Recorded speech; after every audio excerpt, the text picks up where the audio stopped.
হঠাৎ এক বোবা বিধবার বাড়িতে আগুন লেগে সমস্ত কিছু পুড়ে ছারখার হয়ে গেল।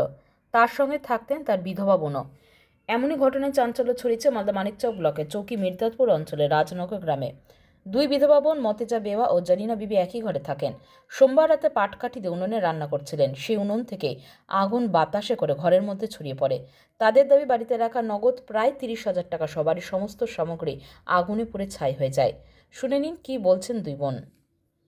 সকালের দিকে রান্না করেছিলাম। হ্যাঁ। আর এখন ওই রান্না টান্না করে আর ছিল ওই পাটকাঠি ছিল। পাটখটি ছিল, ওটাতে আস্তে আস্তে করে ধরে ধরে আর ওই খড়িতে লেগে গেল।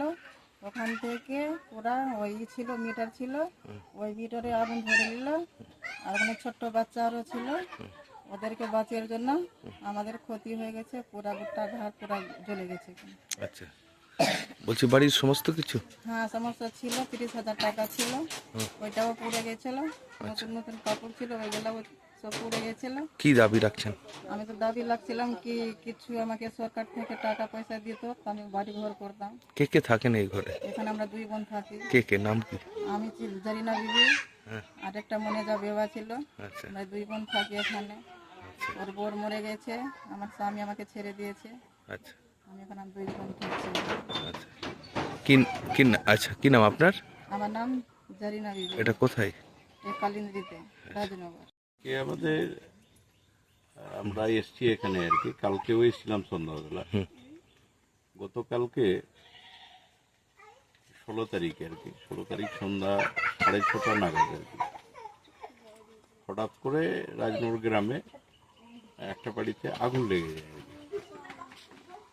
এখানে ওরা দুই বোন থাকতো আর কি, একজন বিধবা আছে, একজনের স্বামী ছেড়ে দিয়েছে। একই জায়গায় মানে দুটো আলাদা রুম ছিল, অনেক থাকতো ওরা। হঠাৎ করে আগুন লেগে অনেকটা ক্ষয়ক্ষতি হয়ে গেছে আর কি। বাড়ির সব যাবতীয় জামা কাপড়, কাগজপত্র, বাড়ির চাল দেখতে পাচ্ছেন সব পুড়ে গেছে। বাসটা টালির বাড়ি আর কি, সরকারি বাড়ি এখনো পায়নি এরা। মমতা ব্যানার্জি মুখ্যমন্ত্রী যে বাড়িগুলো দিচ্ছে আর কি, এখনো বাড়ি দুই বোনের ভিতরে কেউ পাইনি এখনো।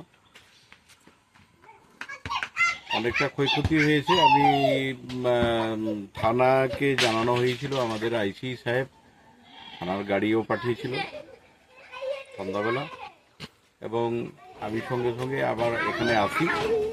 আমি রাত প্রায় 8টা নাগাদ আর কি বিডিও সাহেবকে ফোন করি, মানিকচকের বিডিও সাহেবকে ফোন করি। বিডিও সাহেব ফোন রিসিভ করে কথা হয়েছে ওনার সঙ্গে আর কি। ক্ষতিপূরণের কি আবেদন রাখবেন? আমি